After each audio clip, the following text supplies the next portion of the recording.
Is Edson Alvarez's suspension a blessing in disguise? Let's talk about it on Alex's TikTok Takeover.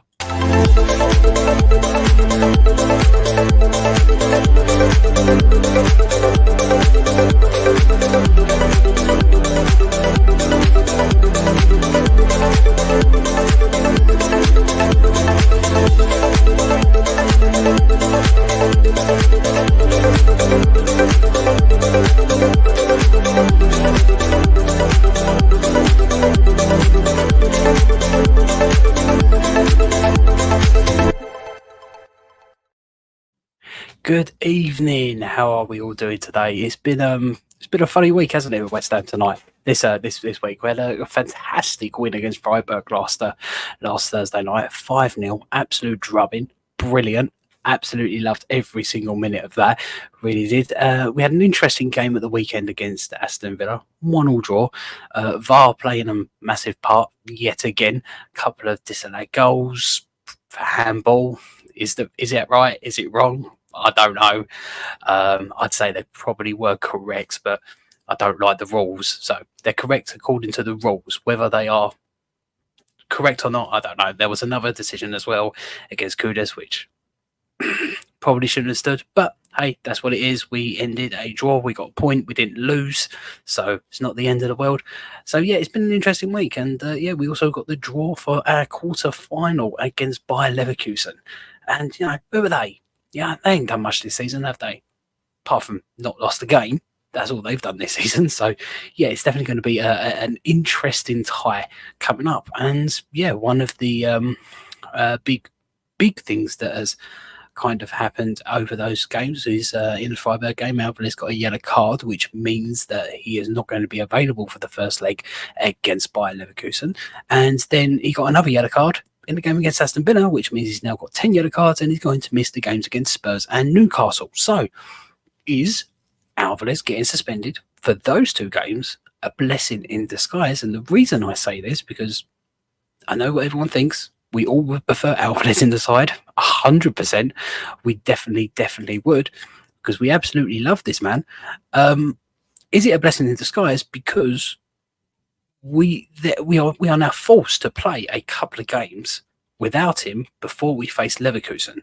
So we have a couple of games to prepare ourselves, to practice, to try some new things maybe. So we are better prepared for that first leg against Leverkusen without him, because it has been a struggle without Alvarez this season for us. We have struggled a little bit. These are the stats. When it comes to Alvarez, we've played 7 games this season. We've won 2, which were the 2 games in the Europa League against Beka Topola. We've lost 3, which includes that 5-0 loss against Fulham, 3-2 loss against Brentford, and that 1-0 loss in the FA Cup replay against Bristol City. And the 2 draws, well, one of them was against Bournemouth in the first game of the season. Alvarez hadn't signed for us yet. And the other one was the 2-2 draw with Sheffield United earlier on. I think that was in January, wasn't it? So we do struggle without him. We also got to remember that he didn't play the first half against Berlin. We were 2-0 down at half-time when he came on, and we managed to finish that game 2-2. And I definitely felt like he played a part in that game. So he has been massive, absolutely massive for us. And I've said on many occasions that I don't think we could have asked for a better replacement for Declan Rice. I've never said that he was as good as Declan Rice. I would say he was a fantastic replacement for Declan Rice. And I think he has been brilliant. And he's just got better and better and better. Obviously, one of the problems is he does pick up a lot of yellow cards. But that is just the nature of him. Like his passion, his commitment means that he's a little bit more fiery. So, yeah, he does kind of pick up some yellow cards. And, yeah, now it means that we are going to be missing him for a few games. So could it be a blessing in disguise where we are now given an opportunity to have 2 games where we can try some new things without him in the side, to try and get used to playing without him, so we are better prepared to face Bayer Leverkusen away at, in Germany in that first leg, because that is going to be an absolutely vital game for us. While the home leg, which is brilliant that is the second game that we've got. The second leg is at home. That is a massive advantage, but it's only a massive advantage. But once we go into that game, not on the back of a very heavy defeat in the first leg. And that was my biggest fear when Alvarez was suspended, was that it would be there'll be a chance that we would suffer a heavy defeat in that first leg. And yeah, that is my real worry. So we're going to talk about that a little bit more. As we go on, we'll talk about some of the players and some of the things that we could try instead of Alvarez. We'll also talk about the game against Freiburg a little bit, and we'll talk about the game against Aston Villa and the VAR. We'll talk about all that as well. But yeah, let's just pop into the comments and say hello and who we got here today. Kyron Butler Smith, let's go. Hello, how you doing? Melissa, a blessing in disguise. I'm so scared. I've lost confidence against Spurs. Remember, they're coming for revenge. Yeah, well, you know, it's gonna be difficult, but we're at home. We're at home against Spurs. It's under the lights as well. It's a Tuesday night, which means I won't be doing Alex's Tik-Tok Takeover that night because I'll be at the stadium.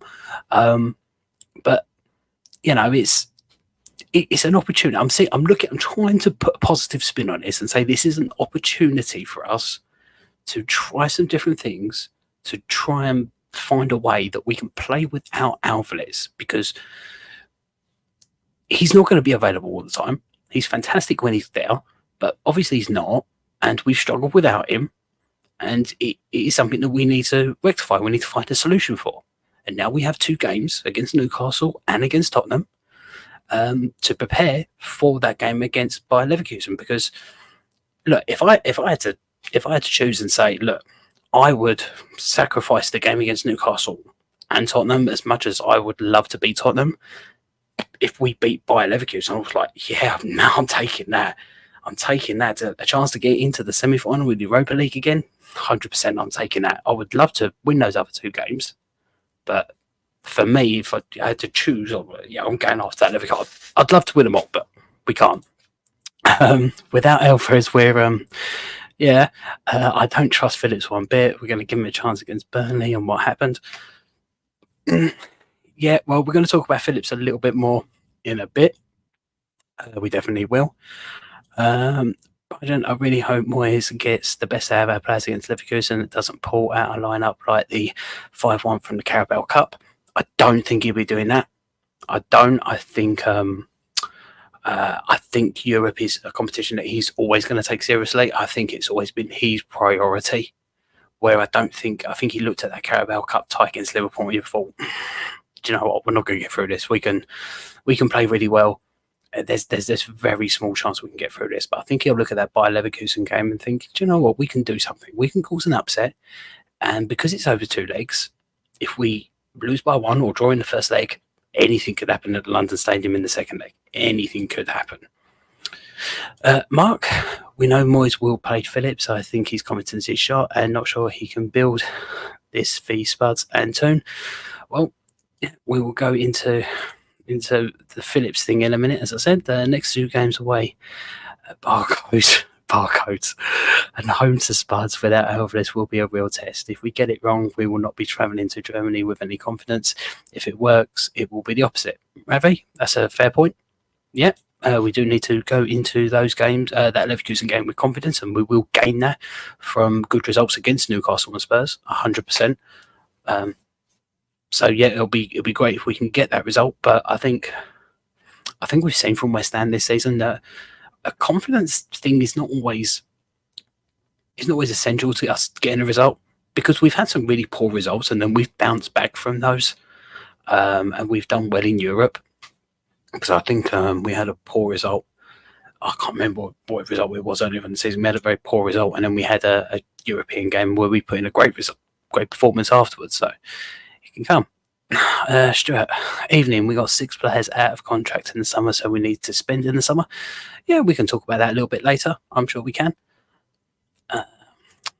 Brian, I really hope we get a positive result against Leverkusen in the first leg. Even a draw, I would consider a positive, so we can get ready for them at the London Stadium. Yeah, a draw would be absolutely amazing, wouldn't it? Really would. And Mark, right, what do you think the options are? Not sure we have any. Right, okay, well, we'll talk about some of those options, shall we? shall we talk about some of those options? So the way that the way that we've set up when we haven't, we've gone with Ward-Prowse, we've gone with Souček. Pakisar has played in there as well, and we tend to play the winger. So at the moment, we have been playing the last few games. We've been playing Antonio up the top with Kudus on the left, Bone on the right, Pakisar just behind, and then Souček and Alvarez. So really, it's trying to figure out who takes that place of Alvarez. Now, is it Ward-Prowse? We've tried that before. I don't think that is the best solution. We need to find someone who can play in that role, and I know that he has not been fantastic, but Phillips was brought in to play in that role. Now, he is still a great player. He has lost a yard or two, possibly. He hasn't got that match sharpness back. So one of the questions is, do we just stick him in the side against Newcastle, against Spurs, just play him for the full 90 minutes, get him that match experience back, get him some game time, help build up that match sharpness again, and hopefully with that, it will start improving him. He'll start getting better, and then he will be better prepared to play in that Leverkusen game. That is one of the options, and it is one of the options we've got to consider. And I think it is definitely one of the options that Moyes will consider, playing Calvin Phillips. He has brought him in for that very reason, to probably provide cover for Alvarez when he's not available. So Phillips is definitely an option. Is it going to be the solution? I don't know. There are other options that we could try. Maybe Phillips can get a yard back. I mean, I would say in this international break, if I was Calvin Phillips, I'd be getting to training 2 hours early and leaving 2 hours late every single day. Just working me absolute arse off to try and build up my fitness, to try and show the gaffer that he can play a part. So I think Moyes will be looking for that kind of commitment from Calvin Phillips, and it is possible that he could show that. And if he does, and he starts to build up his match fitness and his match sharpness a little bit, he could play a part, and he is a good player. Let's not forget that he is a really good player. But I think the lack of football has definitely had an impact on his performances. There is no doubt about that. No doubt about that at all. And that is one of the options, that we just stick him in the side, we play him, give him as much game time as possible, in the hope that he will recover some of that form ready for that Leverkusen game. So Calvin Phillips is an option, definitely is.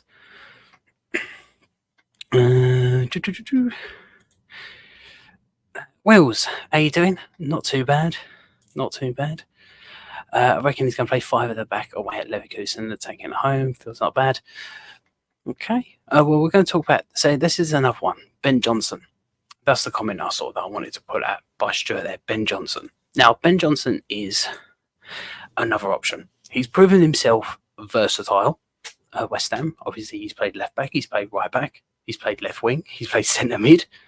And he could be a shout out to play in that holding role, because he's got that defensive experience. I think he is good on the ball, because that is one thing that Alvarez does have. He's very, very good on the ball. He can pass it. He can bring it out. So that is an option. And I really would not be surprised if this is something that David Moyes is considering. I really wouldn't be surprised if it is. So, yeah, Ben Johnson is an option to play in that holding role. Very versatile player. There is also talk that he could be leaving in the summer, obviously, because his contract's up and we haven't offered him a new one. So, I mean, he might take up that chance. I mean, he might say, yeah, give me a go. Because I think he's doing one or two things. He's trying to earn himself a new contract, whether it's at West Ham or somewhere else. So I think he's going to be putting in 110% performances every single time he's going to be given a chance. So, yeah, he is definitely someone who is an option. 100%. 100%. Who's next? Freema, good evening. I mean, if Karabakh had Leverkusen by the groin before they got cocky and blew their 2-0 lead, I think we might have a chance to do what Karabakh couldn't. Yeah, I mean, we could. We're a better team than Karabakh, there is no doubt. And David Moyes' experience at holding on to a lead, like, I mean, how many times has David Moyes actually let go of a lead and lose a game? It does happen. It does. But how often?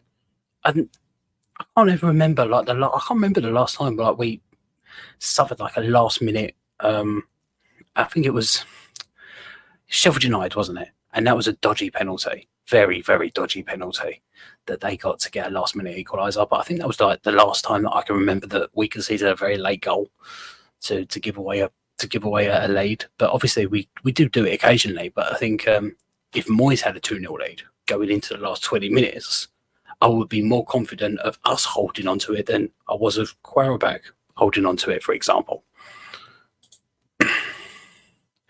The more defence, the better for Moyes. He hasn't realised we can't defend yet. I think he has realised. I don't think he's I don't think he's dumb. He does realise our defence is bad. There's just very little he can do when it comes to the personnel. So yeah.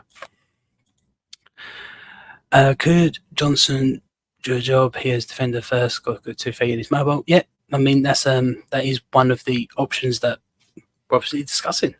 Ben Johnson in that defensive midfielder role, definitely an option. Yeah, they only you're right, Ravi. They only did beat Freiburg at the weekend. I think it was 3-2 to them. So Freiburg definitely gave them a game, and we gave Freiburg a game. Yeah. So, is there anyone else?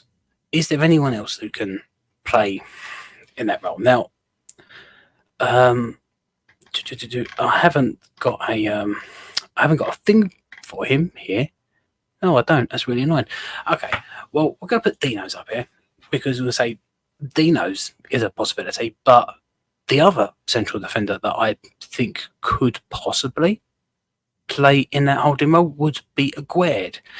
And the reason I say that is he's kind of like one-on-one defending in the box, and close up is not brilliant, but he is very good on the ball. He is good. He's got the pace. He can control it. He can pass it. So could that be an option that we go with kind of like a 3 at the back, but one of them does play a little bit more forward? Could that be a way we go forward? Maybe not so much a back 3. It could be a back 3. It could be one that converts to a back 3 at times with wing backs, but also we go with a back 4 with one of them sitting forward. I mean, that is another option. Maybe Dino's could do it. Maybe Aguerd could do it. Zuma couldn't do it. Nor could a Bonga.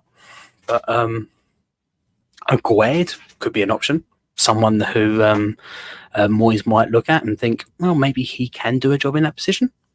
That is a possibility. You never know. I did see a report today saying that Ings could play there. That is complete crap. The report I saw today, which I do think was completely fabricated by someone for clicks, said that Moyes was impressed with his defensive display against Burnley, and so he's going to utilise him in the number 6 role, which is rubbish, absolute rubbish. He's not going to be doing that. He's not going to be utilising Danny Ings in that number 6 role. He'll be good in that number 10 role, but he's not going to be doing that. So yeah, that was something else I put out there. But yeah, who else do you think could play a role to replace the one and only madman Alvarez? Who do you think could it be? Let's have a look. Even though, all right. Mark, I don't think Johnson will be starting against Spuds or Newcastle. No, I mean, my worry is that he's just going to revert back to a Ward-Prowse and put him in there. And the Ward-Prowse is good. He's just off at the moment, but he can't play that role. And we learned last season that Souček can also not play that role. He can't play that defensive role. He's much forward, having that freedom to move forward. He's good at breaking up play and things like that, but he just doesn't have the passing range that like Alvarez does, and he's not as good on the ball as Alvarez is. So we need someone who can kind of replicate what he does on the pitch. And I don't think Soucek can, and I don't think Ward-Prowse can. He doesn't have those same defensive qualities. He has the ability on the ball, I think, and the passing, but he doesn't have the defensive qualities that Alvarez has.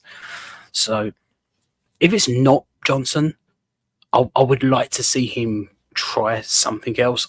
It'll either be Ward-Prowse or Phillips, I think, but we will see. Mandy, hi Alex, hope you're well. Will Mr. Moyes add an extra or go back to 3 in the middle with Deborah and Phillips to compensate for loss of Alvarez? Well, this is what we're talking about. Mandy, that is one of the that is the big question, what he's going to do after the international break, and he's got 2 games to get it right. And I think that's the positive way to look at it, because we knew that he's unavailable for the Bayer Leverkusen first leg, and now he has 2 games where he can tweak it, maybe try something a little bit new, to try and prepare ourselves better for that Leverkusen. Hence why I say Alvarez being suspended for the next 2 games could actually be a blessing in disguise, because otherwise we could be going into all those games, have Alvarez, not have any time to prepare, not have any time to try and work out a way to play without him, and we could go into that Leverkusen game and have a worse result because we didn't have that extra time. And now we do have those extra 2 games. We have time to try and work out a way to play without him, so we have a better chance in that Leverkusen game. Why isn't Aguirre playing? I think Moyes has kind of lost a little bit of trust in him. I think he has been kind of making some mistakes. He's not so good on that one-on-one. I think he doesn't really get on with Moyes. I think that there's one player that doesn't. I could see it's probably Aguirre. I'm not sure on his attitude, personally. So I think that might play into it a little bit. But as I say, Aguirre could be one of those players that Moyes looks at and thinks, oh, maybe this is a player I can utilise in that holding role, maybe, possibly. Very little he can do. He's been here 4 years and brought the whole defence. There's loads he can do. The man is incompetent. The man's not incompetent. Now, what I mean is, like, what can he do? I mean, he can't do much with the personnel. That's what I meant. That's what I meant. What I said, there's not much he can do. There's not much he can do about the personnel in that defence because we have who we have. He's changed it.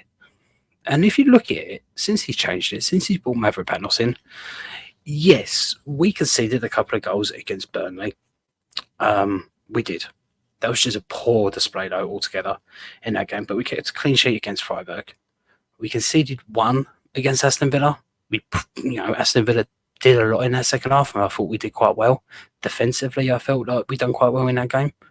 So he is doing things. He is, but he can't account for individual mistakes. And that's where a lot of goals have come from us this season. It's been individual mistakes that have left us vulnerable defensively. Very vulnerable defensively. So the ball gets given away in that final third and we're all out of position because we're not prepared for it being lost. And, Moyes can't account for individual mistakes. No manager in the world can account for that. So he's doing stuff. I don't know why we just don't go back with a back 3 with Emerson, Sofel as wing-backs. Now, we tried that. We tried that against Fulham in the second half. I remember that. We went to a back 3. And I think we conceded another... We were 3-0 down at half-time, so we conceded another 2 goals when we did that. It is still a possibility that we go with something like that, where we go with a back 3 with wing-backs, with Sofel on one wing and Emerson on the right, and like Zuma, Aguirre, and Mavropanos in the back 3. That is a possibility. That is something that we could try.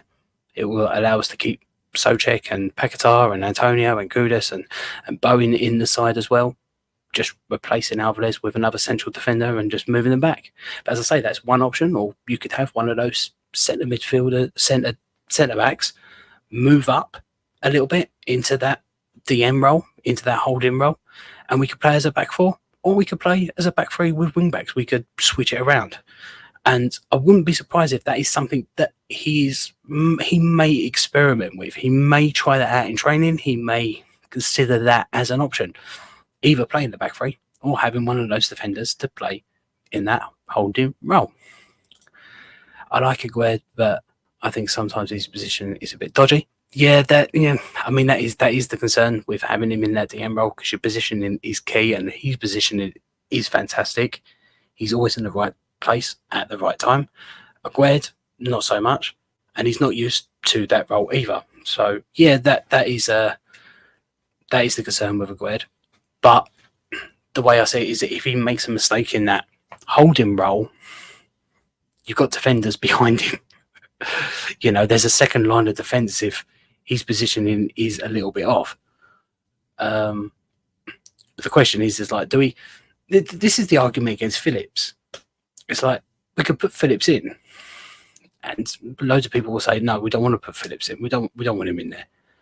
But is there anyone better? This is the question. Is there anyone better? Is there a better alternative to having Calvin Phillips there? Is there? I know a lot of people seem to like Johnson there, and I think that's good. I'm not sure about his positioning awareness in that role. It's not a role he has kind of played before. He had played midfield, maybe not defensive midfield. Maybe he was a defensive midfielder before. Maybe he was. I don't know. I know that he kind of played in that midfield area before he was pushed to right back in the youth days. So maybe he did play DM. Maybe he did. I mean, if our team from 2022 with Noble and 41 made it to the semis, I believe this team could go the extra step further.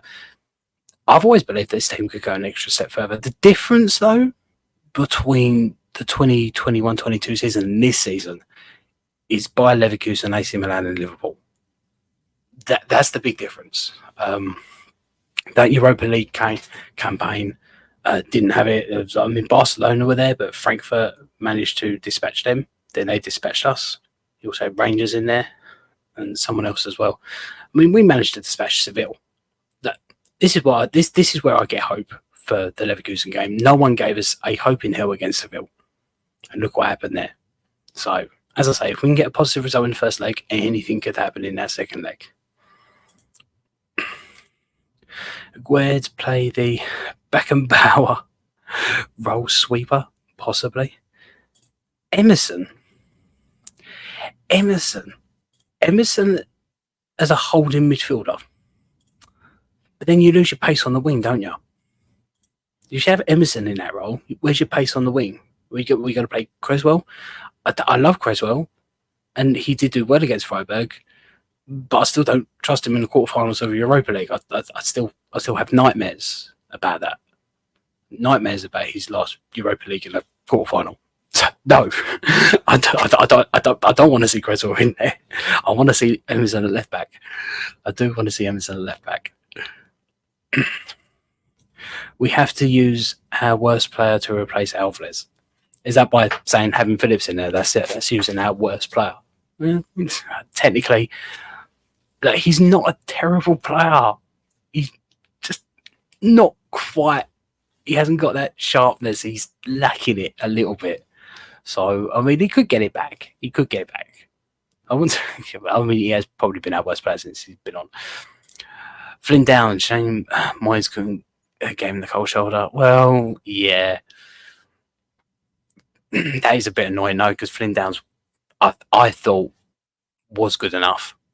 And I always found it strange that we moved him on to Southampton. I did. I always found it strange. Mark, I think Kudus and Bowen are key defensively, so we play Antonio as a lone striker. Kudus and Bowen deeper and hit on the break. Moyes ball. It'll be Moyes ball. The first leg. It'll be a Moyes ball performance. It'll be sitting back, soaking up the pressure, playing on the break.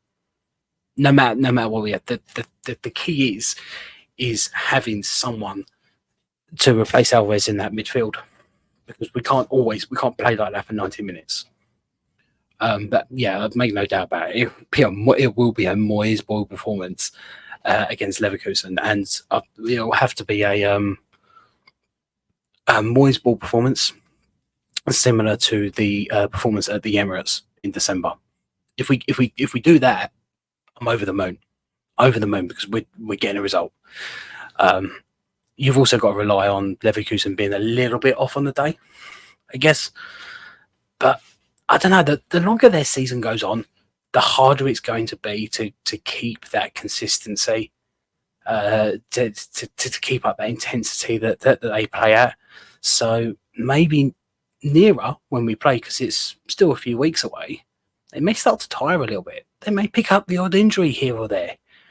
Things could happen that could play in our advantage. Obviously, things could happen the opposite way as well, but could happen either way. What about Paquetá? He's played that position for Brazil. Has he played that holding midfield? No, that's play number 6. Paquetá, yeah, but then you kind of lose his creativity a little bit further up the field, don't you? And I think that he likes that freer range of moving about a little bit freely. But he does have those defensive qualities. I think he's brilliant defensively. Paquetá, I think he really does put in a really good shift every single time he plays. So maybe he could play that role, but then you've got to ask the question, is that where Danny Ings comes in? We move Paquetá back into the Alvarez place and you put Danny Ings in the number 10 position. Why not? Why not? Maybe it's an option. I can't see Moyes doing that, though. I can't. You kind of lose. I mean, he can still play long balls from there, couldn't he, technically? I don't know. It's not the worst idea in the world. I don't think it'll happen, though. Our defence is shit. Like last season, it's going to get worse without CDM. Don't think so negatively. I'm trying to be positive on it. I'm trying to put a positive spin on things. Stop with the negativity. That's what I'm saying. Is it a blessing in disguise? Because we've got a couple of games to work out how to play without him. How to play without that fantastic CDM. We've got a couple of games. I'm trying to be positive here. The rumour is Aguerd wants to leave. Yeah, I think that is probably true. I think he's gone in the summer, Aguerd. I do think he's gone in the summer. The thing is with Moyes, whoever plays well gets left out. Oggy had one decent game against Arsenal. I haven't seen him. Ings gets a bit of form. We hardly see him. Yeah. No, I have that same argument when it comes to Moyes. Ings put in a great performance against Sheffield United in a number 10 role. We haven't seen him in it since. Played great in the Burnley game. Haven't really seen him since. A lot of people were upset that Ings didn't come on for Antonio at the weekend, but I actually understand that argument of not bringing Ings on, because he would have just ended up playing in that lone striker position where he's absolutely useless. We were under pressure. We were trying to defend. We weren't really going forward. And if we took Antonio off and put Ings on, he just would have been up there on his own, pretty much useless. And I understood him bringing Johnson on. I did. And he had to come off because he can only play up to like 60, 65 minutes a game. He's played like 3 games in a week. He's like 30 odd. He's getting on a little bit. You need to give the man a break. Yeah, I mean, Ings has been brilliant in the last few games. Oggy had a great game, but I think, again, I think it's just his age and his pace. I think that Arsenal game perfectly suited him. If you're playing a game where you just need someone just to doggedly defend, Oggy's your man. So, yeah, I think he'd be great for the Leverkusen game, because that's exactly what I think we're going to have to do in that game, is doggedly defend, and he'll be brilliant at that. Okay, he really will. And it's also an argument that Johnson played in that midfield role when I thought he'd done really, really well, but he's been either pushed out on one of the wings or back in defence ever since then, which is why I probably would say, like, maybe he is that option to come into that midfield. Maybe he is, maybe he isn't. You would like to see Phillips play against Leverkusen. Are you a Leverkusen fan? No, I joke. I wouldn't like to see that be the next time he plays. I would like to make sure that he has got better before we just throw him into that game. But no, I think he's a good player. Will he be able to build up that match sharpness again? Which is why I ask, is one of the options. Do we put him just playing for the 90 minutes in the Spurs games, 90 minutes in the Newcastle game, just playing for the whole games, give him as much game time as possible, enough time, more time to build up that match sharpness, so he can hopefully build it up a little bit and be better prepared for that Leverkusen game. That is one of the questions that we are asking. Calvin Splinters spent 2 years on that City bench. He definitely did. Look, I just hope we rotate players in between games before we go to the Bay Arena. Yes and no, because I think we got Newcastle next, which is obviously not this week, not next week. It's the weekend after because we've got the international break. Then I think we're playing Newcastle on the Saturday. Then we got Tottenham on the Tuesday night, and then we got Wolves. I think it's on the Saturday. I don't know if it's on the Saturday or Sunday, the Wolves game. And it's Wolves away. So the Wolves game is the one before the Bayer Leverkusen game. Obviously, Alvarez will 100% be playing that game because he would have been suspended for the 2 games previous. And he'll be suspended for the next one. So Alvarez will play. We might rotate, but I think it all depends on how the results go in the Newcastle and Tottenham game. It really does. If we lose those 2 games, then we might go strong. And I feel like we do better when we don't rest players. I think we put in better performances when we don't rest players because they build on that momentum. It's when they have a break, which is why I'm predicting it's just going to be a terrible result against Newcastle no matter who we play, because us coming back from an international break are just generally terrible. We have been this season. I think we've lost all the games that we've played after an international break. I'm not 100% sure about that, but I think that is the case. We're terrible after an international break. So yeah, he may rotate and rest, but this is the problem with our squad now. We don't have a lot of rotation options, do we, really? Moyes ball incoming yet? Champions of Europe, we know what we are. Leverkusen is a good enough team to be able to turn us over. Yeah, of course they are. Of course they are a good enough team. 100%. But I think that we're a good enough team to turn them over as well. Works both ways. Packet DM will get a booking and miss the home leg. That's a good point. No, because I think it gets reset. I don't know. Does it get reset for the quarterfinals, or is it after the quarterfinals they get reset for the semis? I think. Someone look that up for me, please.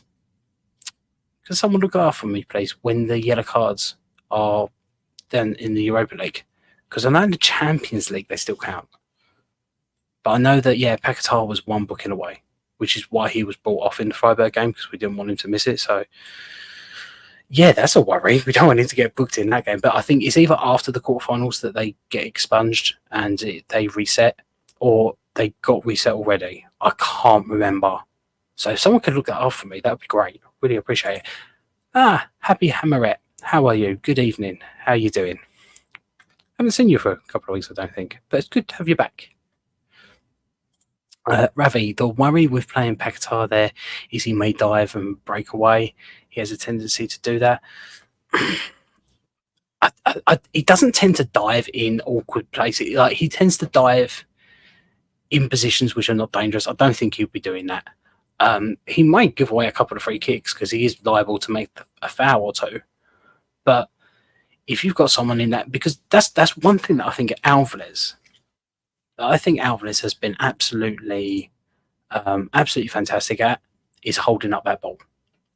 I mean, when you were watching him in that game of the weekend, especially that first half, and the game against Freiburg, him and Paquetá, like, it was beautiful watching them 2 play together, because they'd hold on the ball, they'd take on the player, they were just walking up to people and just taking it off them and just walking away with the ball, both of them, and they're both really difficult to get off the ball.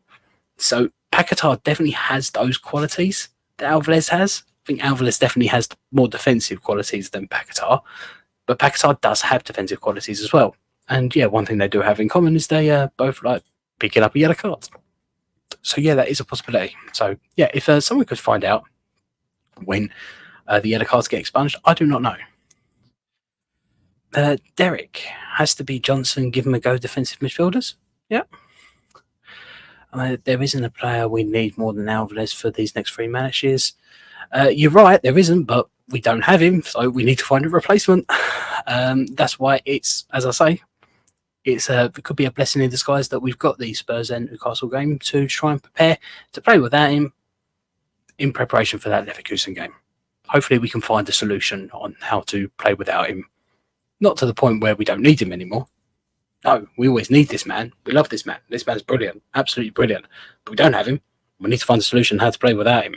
And that's what we need to find out. Is Phillips the option? Maybe. Is Johnson the option? Is Paquetá the option? Is maybe one of the central defenders, maybe going back to a back three?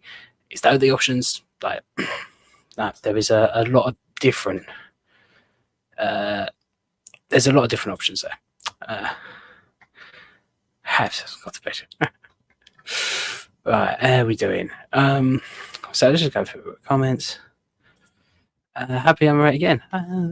Trouble is many of our bench players are only suitable for certain games, so pretty much useless for most. Need a busy transfer window for sure. Yeah, something to worry about in the summer. Can't do anything about the team right now. We've got to work with what we got. So out of what we got, who's the best replacement for this man? Next 4 games need to go strong. Stuart, yeah. We do come back from breaks very slow. Yes, we do. Yeah, I think I can't remember the results. I think it was on Man City. I think the Everton game was after an international break as well. Yeah, we haven't performed well when coming back after international breaks. Phillips is not a bad replacement. No, he's not. He hasn't been brilliant for us. This is the problem. Definitely not. Aaron resets at the semis. Right. Okay. So Paquetá can still pick up a yellow card and miss the second leg, or pick up a yellow card in the second leg and miss the first leg of the semi-final. So yeah, we don't want Paquetá getting a yellow card. So maybe putting him in a defensive midfielder role is not the best option. But will it matter anyway? Because he is liable to pick up a card. He does tend to like picking up yellow cards anyway. Look, I will say give Phillips time.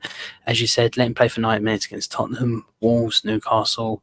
If you let him play, he will become a lot better. It happened. Top Alvarez, he played like ass. Yeah, I mean, that is one of the things. He needs game time. The only way he's going to build up his match sharpness is if he gets game time.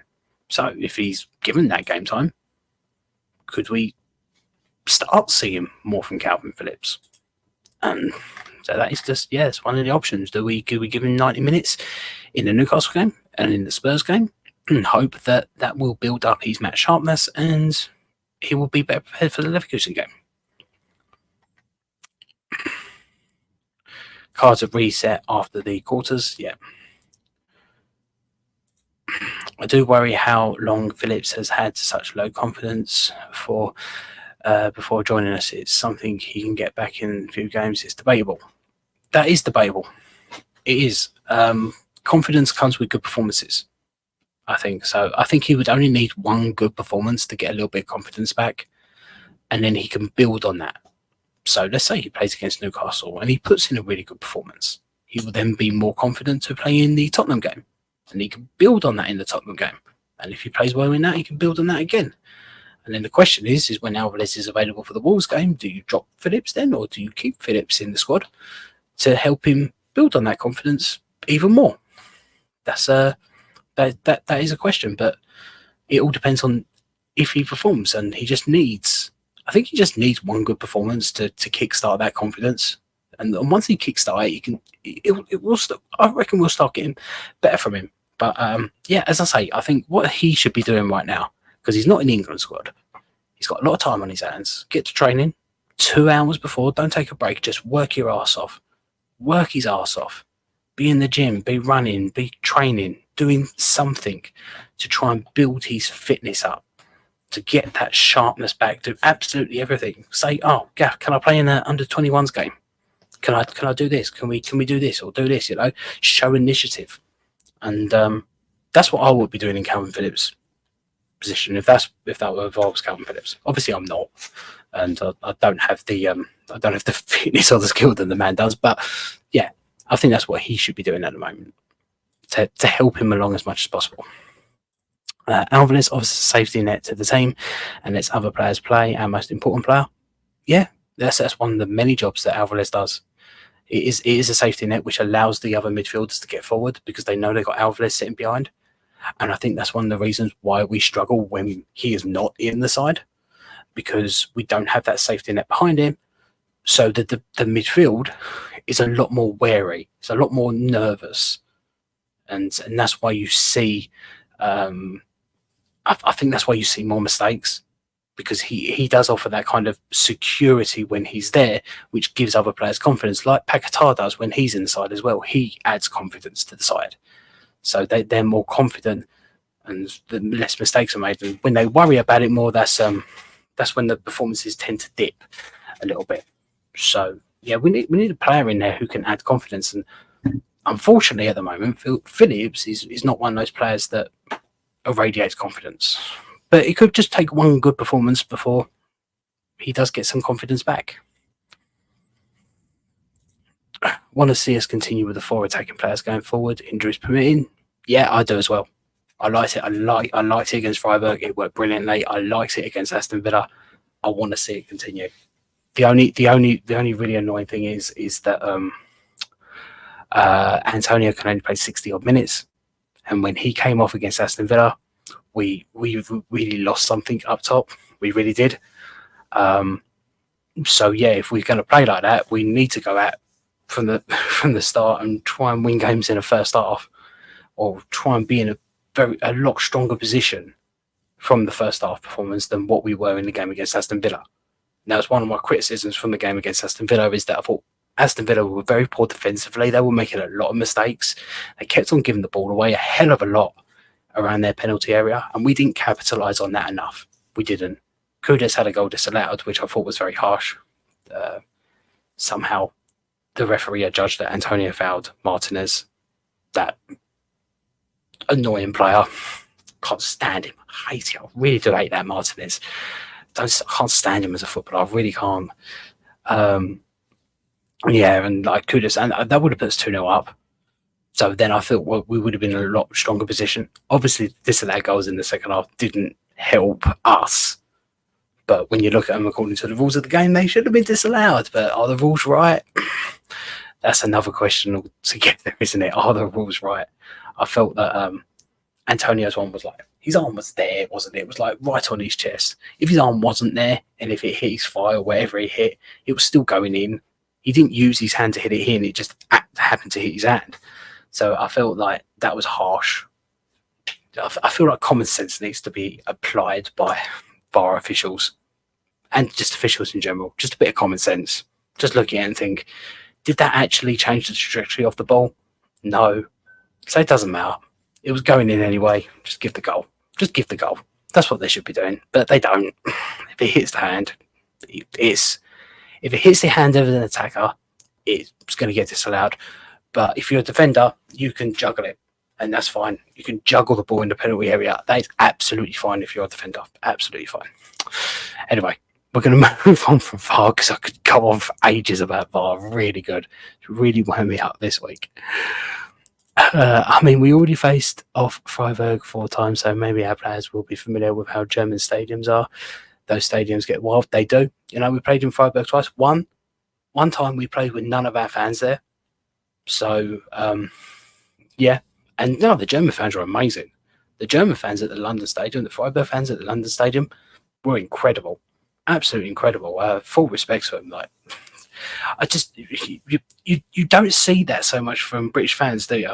Not, it's the coordination of it as well. God, the coordination of them all. The way that they were jumping about. No, the German fans are absolutely amazing. They really are. And they will create an incredible atmosphere away. And as I say, if we get a positive result, if we get a result that we can come back from in the second leg, I think that stadium I think that atmosphere at the London Stadium in that second leg will undoubtedly probably be one of the best atmospheres we have ever experienced there. I have full belief in that. Full belief. I think it will be an absolute sellout, especially if we go into it with a real chance of going through. I think it'd be a sellout, and the atmosphere would just be absolutely incredible. I really cannot wait for that second leg. Really cannot wait for it. Would be nice to do Belissa and go for it against the Germans. Hopefully, won't be too far behind in the first leg.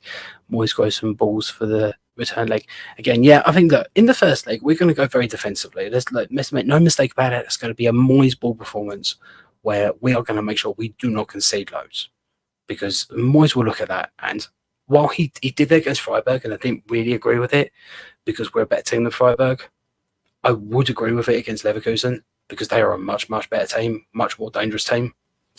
So, and I don't think that Leverkusen will be used to playing teams that do that. I don't think there's a lot of teams in Germany that do that. You know, they won't play the way that Moyes does. They won't be used to playing against a Moyes ball kind of performance. So it could be very beneficial to us.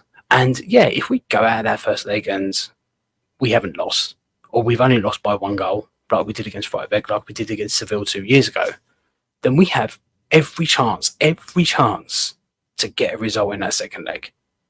And yeah, we can go for it in the second leg. We can play more attacking. We can push forward. And we can take the game to them in the second leg. And with the crowd behind, 60,000 West Ham United fans being that 12th man, it could be an incredible night. It really could. Maybe I'm building it up in my head a little bit too much. But yeah, I've already got dreams of celebrating the fact that we got AC Milan in the semi-finals. But it's a long way off yet. But I could dream, can't I? I could dream. I've been a West Ham supporter for 40 years. I do not like Phillips. He's our worst signing ever. I disagree with that. We've had Roberto. We've had Carlos Sanchez. I was having a discussion at the weekend. It's like, if you had to choose between Carlos Sanchez and Calvin Phillips, like, no, I'm having Calvin Phillips every day. Carlos Sanchez in that midfield was shocking. And we've had Roberto as well. Now, we've had worse players than Phillips. We have definitely had worse players than Phillips without a shadow of a doubt. He's not been brilliant, but he's definitely not been our worst player. I don't want to see JWP in Tatty Midge, so pray that Phillips can make a decent shot for himself.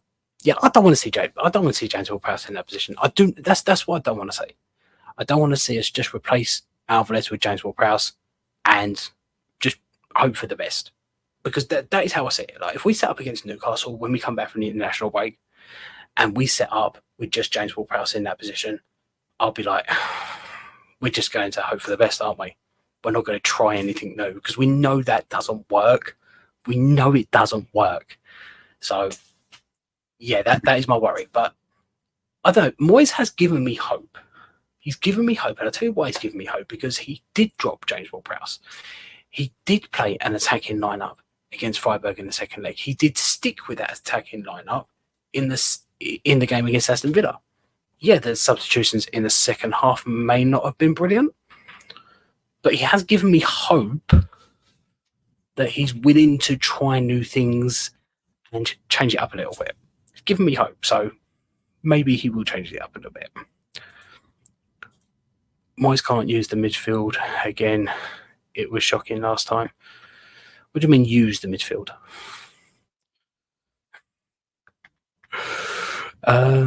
Front four of Antonio, Bowen, Kudus, and Paquetá attacking midfielder suits. Just keep attacking. Yeah, we can just keep attacking. And against a lot of teams, I really do hope that we play that way. But there is still going to be times where I think we're going to call for a much more of a Moyes kind of ball performance. Because look, you look at Brighton. Brighton took the game to Roma away from home, and they got demolished 4-0. They got demolished 4-0 because they took the game to Roma. Because they didn't want to sit back, they didn't want to defend. And that meant that they went out. And that's what I don't want to say. I don't want to see us go for it and they get demolished by a team that is very good at doing exactly that. And that is a real possibility. So, yes, there is a time for us to play attacking football. There is, definitely. And there's a lot of times we don't, and I think we should. But there is also a time where we do need to play out a little bit more defensive. And Moyes is one of the best managers at playing that way. One of the best. So, yeah, I think, as I say, there's a time and place for playing attacking football. We should be doing it a lot more.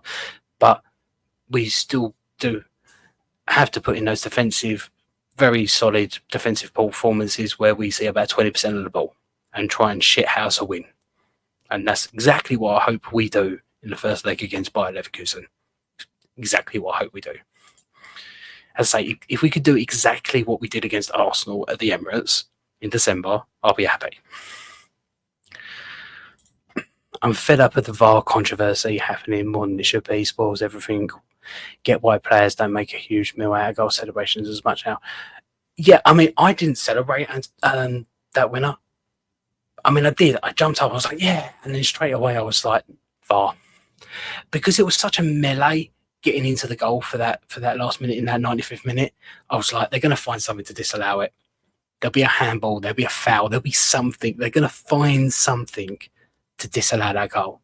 And it took 5 minutes and 39, 5 minutes to come to the conclusion it shouldn't be a goal.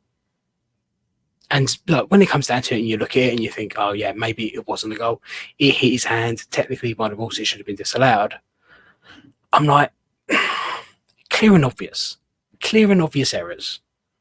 If that's what VAR was brought in for, to decide clear and obvious errors, if you're taking 5 minutes to come to a conclusion, it's obviously not a clear and obvious mistake. Like if a player makes a foul in the penalty area and VAR looks at it and they say, well, yeah, maybe there is a foul, but then the referee, they look at it from the referee's point of view and they say, well, from his point of view, it probably didn't look like a foul, so it's not a clear and obvious mistake on his part, so we're just going to go with the on-field decision.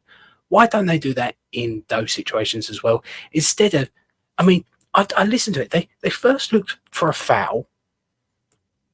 No, they first looked for offside on someone.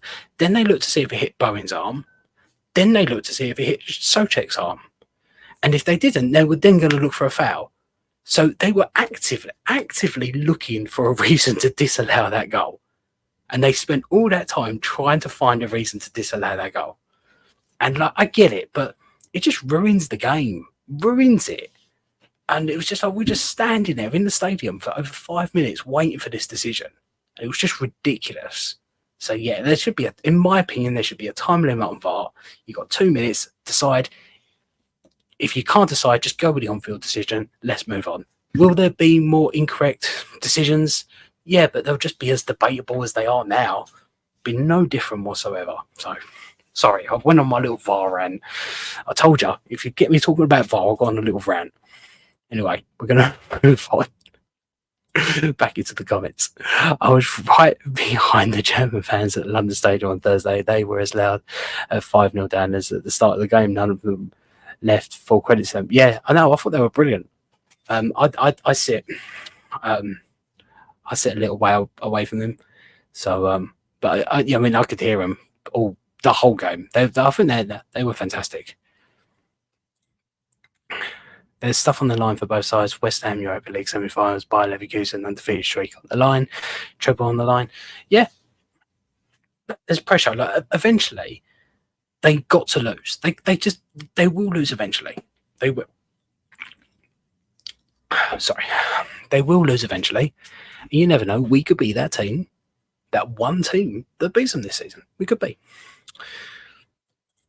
Moyes' ball is dead. We need to be more attacking. Our defence is wobbly to sit back. Arsenal 0, West Ham United 2. Okay, anyway, we're going to move on with that. Brighton 1, West Ham United 3. Sorry, Moyes' ball is not dead. It's not dead. It can work. If done right, can work.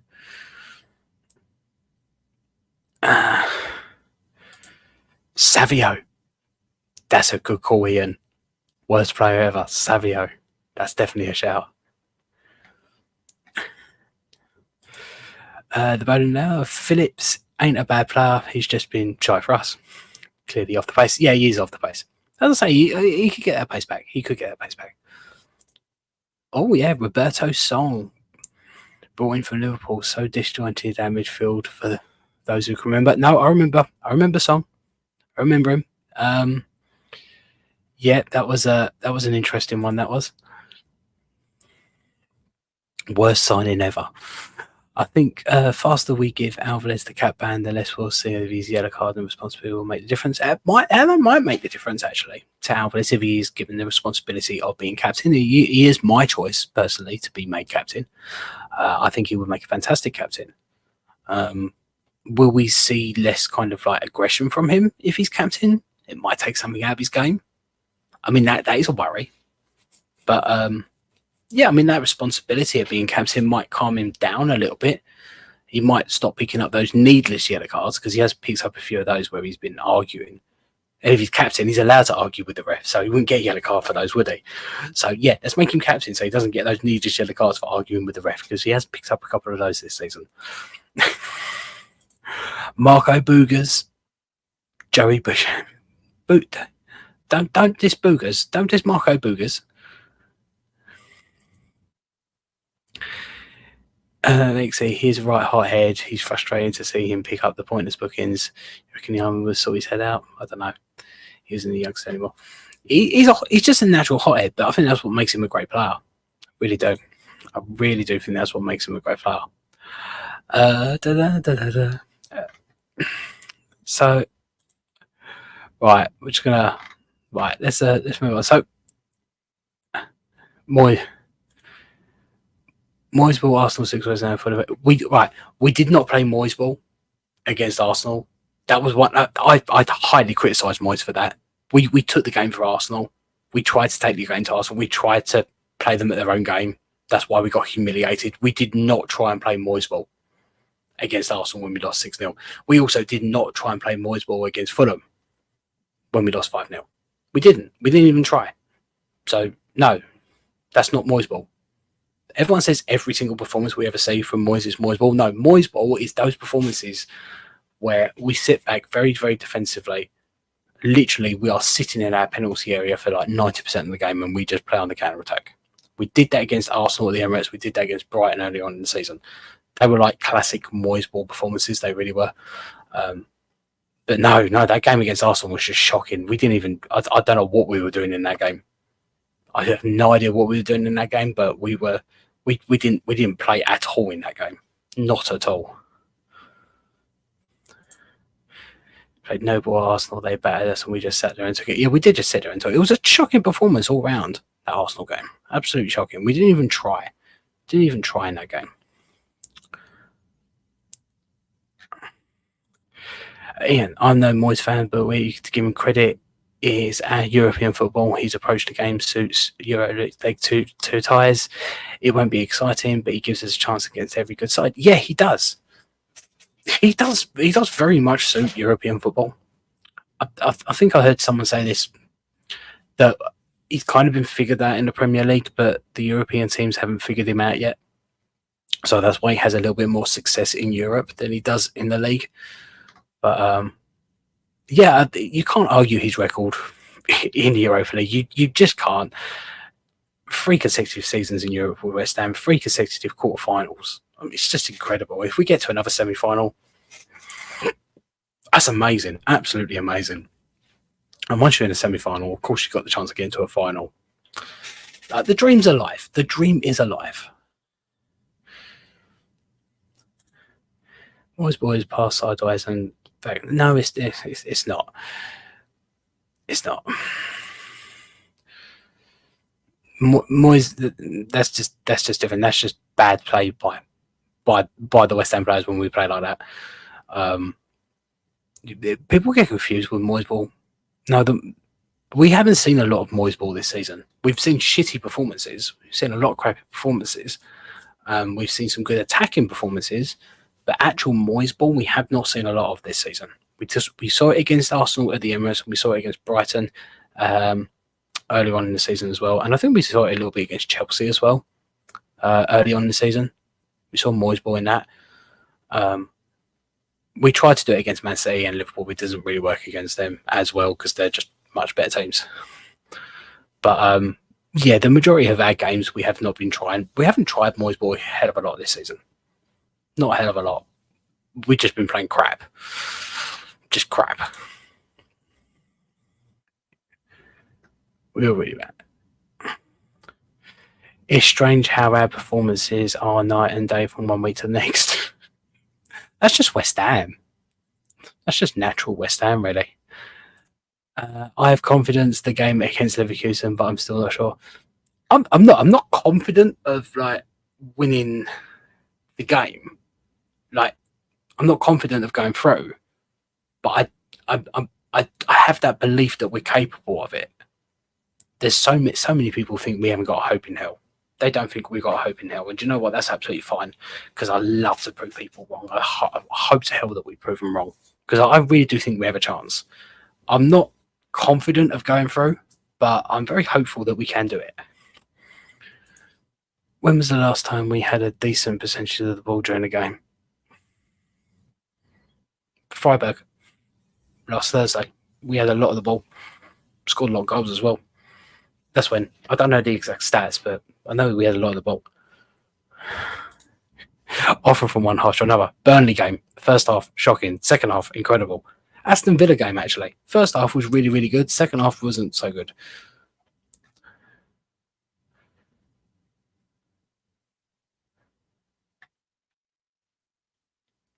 I'm sure Phillips believed he'll be picked by Masgate after playing for us.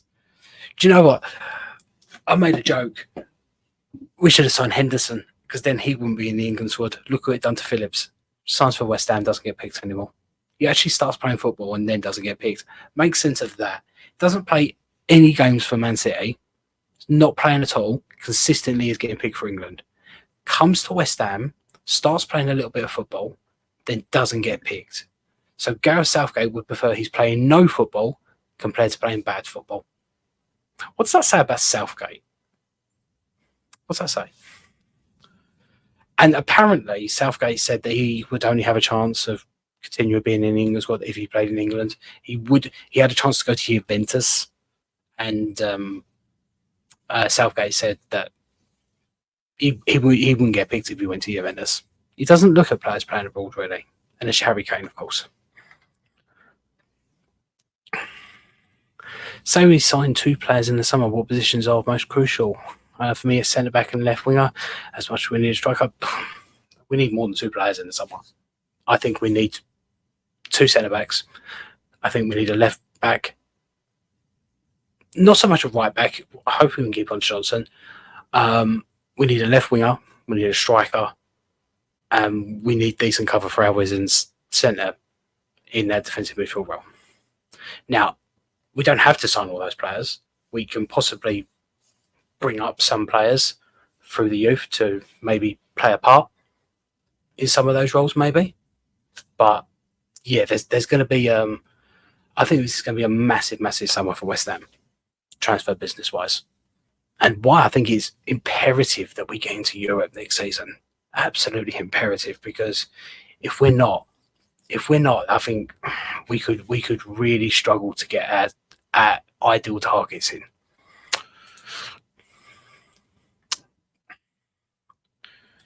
It would be one hell of a statement from Moyes if we got past Leverkusen. Do you know what? It would be one of those Moyesy things, wouldn't it? It would be exactly one of those Moyesy things where at the end of the season, it would just be one of those things where someone will come and say, yeah, but he's the only manager to beat Xabi Alonso's Leverkusen this season. No one else has managed to do it. No one. But he did. He was the only manager to do so.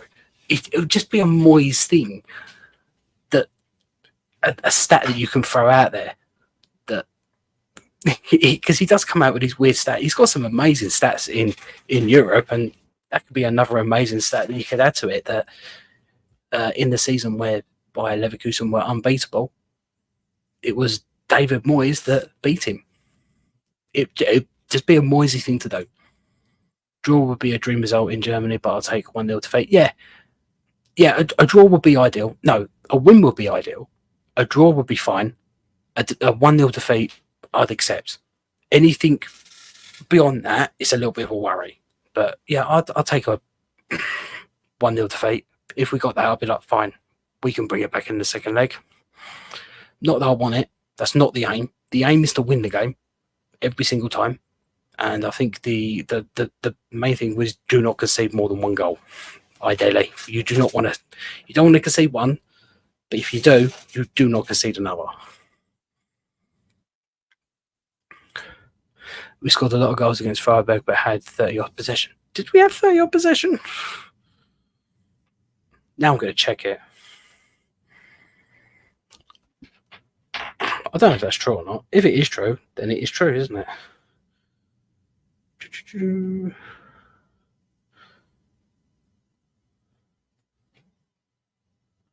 Huh. We had 46% possession. Not quite 30, we had 46% possession. Possession, I've never been fussed about possession. Honestly, I really haven't. I've never been fussed about possession. But yeah, yeah, you're right. We rarely have the majority of the possession in a game. But it's what you do with it that matters. It's not how much you have. Like, I think when we beat Arsenal, we only had like 26% possession, but we managed to score 2 goals, and they had all that possession and scored none. So yeah, it's what you do with it that matters, not how much you have. If we got Leverkusen in the round of 16 back when we were in our winless period in January and February, then I would have been like, yep, I'm going to take the scarf. Yeah, well, it wouldn't have happened in January, would it?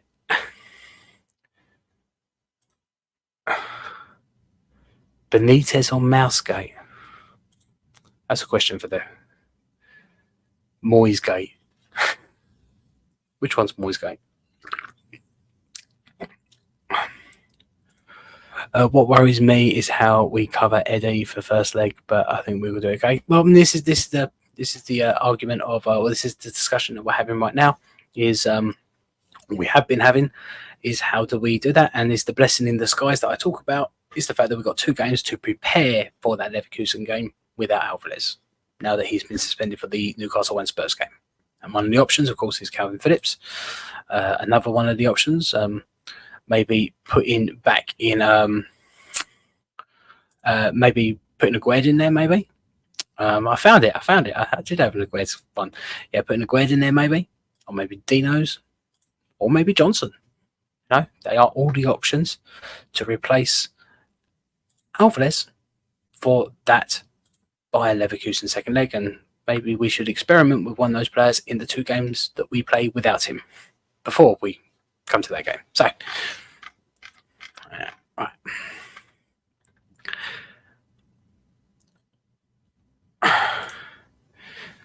We had 46 possession against Freiburg.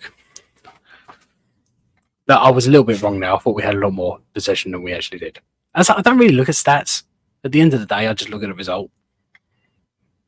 Because that's what matters at the end of the day, the result. If we win a game but we've only had 20% of possession, I don't care how much possession we had. We won the game. I'm happy. If we lose the game, then I'm just annoyed that we lost, and I don't want to look at the stats to see how bad it was. So yeah, I don't really look at stats. At the end of the day, it's all about results, isn't it? Alvarez missing in Germany is a big problem.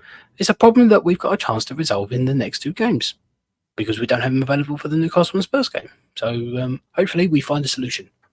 We look at some of the options, we experiment a little bit, and we find a way of being able to win games without this man, because we don't do it a lot. We don't. And as part of the stats, there you go. That is the stats. Games without Alvarez, and those 2 games that we won were only against Baka Topola in the Europa League.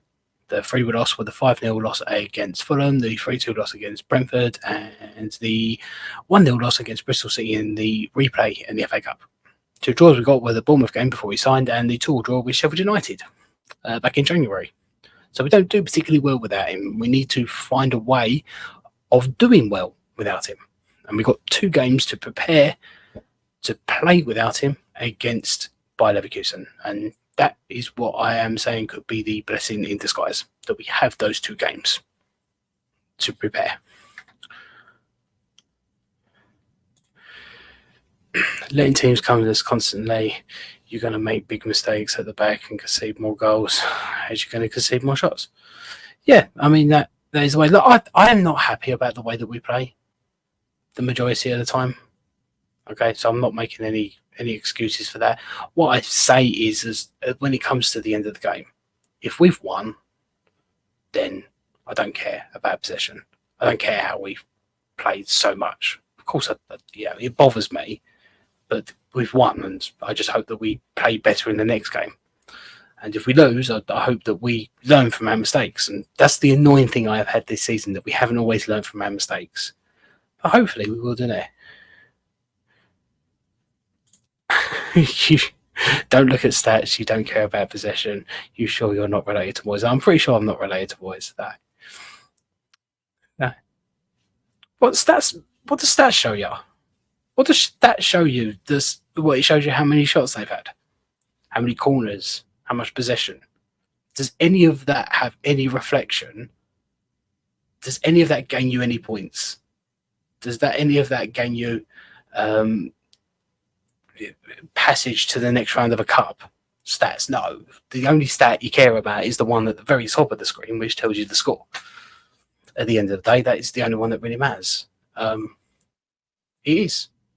I care about the result at the end of the day. If the performance is crap, of course I care about that. I care about the performance on the pitch. But looking at the stats afterwards and then scrutinising every single stat and saying, oh, we didn't have this, we didn't have this, we didn't have this. You're like, yeah, well, maybe we didn't. But you know what? I got 3 points, so I don't care. Honestly. Honestly, it just doesn't bother me like it bothers some other people where they talk about stats. Right? I look at the games where we win and we haven't had the majority of possession, and then someone says, well, yeah, but we only had that possession. I say, yeah, but what's worse, us having 30% possession and winning the game, or them having 70% of the possession and losing? What's the worst stat there? The worst stat is having the 70% possession and losing. If we have 30% possession and lose, that's not as bad as having the 70% possession and winning. Do you know what I mean? It doesn't bother me. It just doesn't bother me like it is. At the end of the day, it's a result that matters, and I'm happy if we win. Don't always see West Ham United win, so we win. If you want to care about the stats, I'm not criticising you. Honestly, I'm not. It's completely up to you guys. If that's what means more to you, that is fine. But for me personally, stats are just stats. The only one I care about is the one right at the top that tells you the score. Anyway, right. I think it has been a good night. We've gone an hour and 17 minutes, which is the usual time that we usually go on for. We're into an international break now, which means there is no West Ham United game this weekend. Next West Ham United game is not until the weekend after. So next Tuesday, I've got to think of something to talk about, ain't I? We'll be talking about the Newcastle game and probably a repeat of this. Try and think something else. Maybe I'll try something new next weekend. I might try something new next week. Anyway, I am going to go now. We're going to end this live. Thank you for everyone who's came on and had a word. Really good to have the chat and see you all in here. It's absolutely brilliant. I can't stop on an odd number. One second. It's 1 minute 18 now. Can I stop now? Can I finish now? Happy Amaret. It's 1 minute 18. Is that okay? Or do you want me to wait till 20? I could just jabber on for 2 minutes if you like. But then I'll just be jabbering.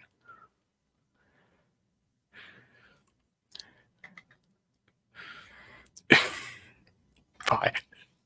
Sorry, I was just reading a couple of comments. Anyway, no, I'm going to end it now because it's 1 minute 18. You're happy now. Oh, good. Excellent. Fantastic.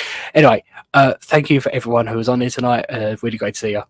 I will be back next Tuesday, same time, to have a chat. And if you want to go and follow me on TikTok, that is my thing down the bottom. And I do updates every single day on West Ham United news, Premier League news, just random stuff as well, which is just a little bit of fun. So if you want to see more of me, that's where you find me.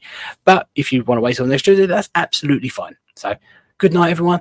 Hope you all have a fantastic week. And I will see you, or you will see me, next Tuesday at 9 p.m. Have a good night, all.